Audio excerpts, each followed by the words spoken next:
So good di mga ka-idol no, mo ni amo ang gi-install nga frame 10 feet by 20 feet na ang size ani niya mga ka-idol no. Muna siya ang center trusses mga ka-idol. So after ana mga ka-idol, itaod na muna yung mga bridging ug mga ribs ba na mga ka-idol. Muna siya ay pampalig-on sa ato nga mga ka-idol. Muna siya ang magdala og force diya mga ka-idol. Then fast forward ta, muna ang trapal mga ka-idol no. Sa top view mga ka-idol, triangle na siya.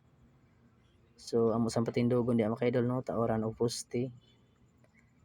Una ang mga poste nga magitaod mga ka-idol, ang sukat ana 1 1/4 nga schedule 40 mga pipe mga ka-idol para lig-on siya. Di pud siya basta-basta mo shake mga ka-idol.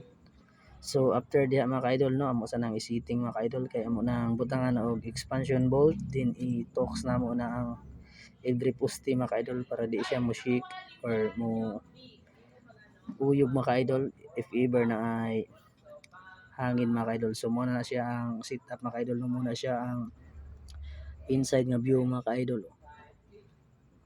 Muna yang plaster mga ka-idol. So after ana mga ka-idol, amo nang taliag PC ang mga strap ana niya mga ka-idol side by side para ligon ug aron dili siya mulupad inig maghangin mga ka-idol. Muna siya ang purpose sa PC mga ka-idol. So muna ang outside view mga ka-idol no.